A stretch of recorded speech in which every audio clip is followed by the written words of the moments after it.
বাংলাদেশের উত্তরাঞ্চল রাজশাহী জেলার পুঠিয়া উপজেলা ইতিহাস ও ঐতিহ্য সমৃদ্ধ একটি স্থান।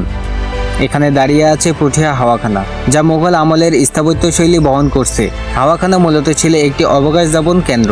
জমিদার পরিবার এবং অভিযাত্রা গরমের দিনে এখানে বিশ্রাম নিতেন। এর ভেতরে স্থাপত্য এমনভাবে তৈরি করা হয়েছিল যাতে ভেতরে সবসময় শীতল পরিবেশ বজায় থাকে। আসসালামু আলাইকুম। যারা রাজশাহীর বাসিন্দা তারা অবশ্যই পুঠিয়া রাজবাড়ি সম্পর্কে জানেন। আর পুঠিয়া রাজবাড়ির একটি খণ্ড এইটি, যেটার নাম হচ্ছে পুঠিয়া হাওয়াখানা। এটি আপনার পুঠিয়া রাজবাড়ি থেকে প্রায় 7 কিলোমিটার দূরে অবস্থিত। সো আজকের ভিডিওতে আমরা তুলে ধরবো এই পুঠিয়া হাওয়াখানার কিছু অজানা ইতিহাস এবং কিছু কাহিনী।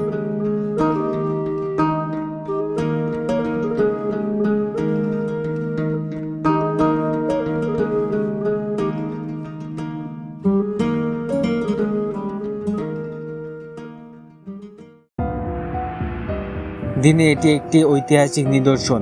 পর্যটকের ভিড় লেগেই থাকে, কিন্তু সূর্য ডুবে গেলে পুরো পরিবেশটাই যেন বদলে যায়। লোককথায় শোনা যায়, গভীর রাতে এখানে ঢুকলে অদ্ভুত এক শীতলতা শরীরকে ঘিরে ধরে। ভাঙা দরজা জানলা দিয়ে হাওয়া বয়ে গেলে মনে হয় কেউ যেন ফিস ফিস করে কথা বলছে। অনেকে দাবি করেন খালি ঘরের ভেতর হঠাৎ কারো হাঁটার শব্দ শোনা যায়, অথচ চারপাশ ফাঁকা। কেউ জানে না এসব সত্য নাকি গুজব। সত্যতা পরবর্তীতে যাচাই করা যাবে। আগে আমরা এই হাওয়াখানা সম্পর্কে কিছু ইতিহাস জেনে নিই।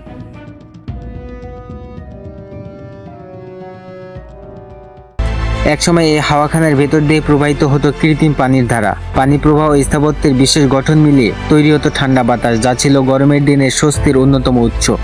এখান থেকেই নাম হয়েছে হাওয়াখানা। স্থাপত্যশৈলীর দিকে তাকালে বোঝা যায় এটি মোগল স্থাপনের প্রভাব বহন করছে। মজবুত ইট ও চুন সুরকির কাজে গড়া এই স্থাপনায় একাধিক কক্ষ, খিলান ও জানালা রয়েছে। প্রতিটি দিক থেকে ভেতরে আলো বাতাস ঢোকার সুযোগ রয়েছে। পুঠিয়া জমিদার বাড়ি কমপ্লেক্সের অন্যতম আকর্ষণ এই হাওয়াখানা। পুঠিয়া রাজপরিবার শুধু প্রশাসন বা রাজনৈতিকতেই নয়, শিল্প সংস্কৃতিতেও তাদের অবদান রেখেছিল। হাওয়াখানা সেই অবদানের এক স্থাপত্য নিদর্শন। আজও যারা পুঠিয়াতে ঘুরতে যান তারা রাজবাড়ির পাশাপাশি এই হাওয়াখানায় ঘুরতে আসেন ইতিহাসের ছোঁয়া অনুভব করতে। এটি শুধু একটি প্রাচীন স্থাপনা নয়, বরং আমাদের সাংস্কৃতিক ও ঐতিহ্য অংশ।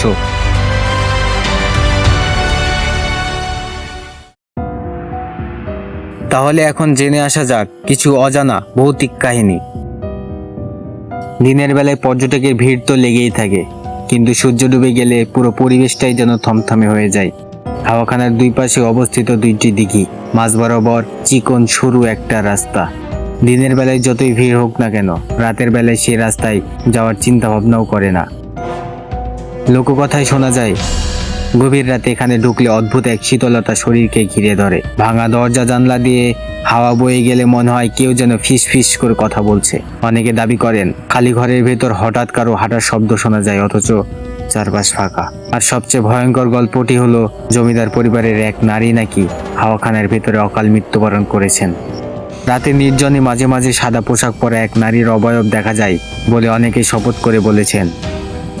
কেউ জানে না এসব সত্য নাকি গুজব, কিন্তু এতটুকু নিশ্চিত, অন্ধকার নামার পর হাওয়াখানার ভেতরে পা রাখার সাহস সবাই পায় না।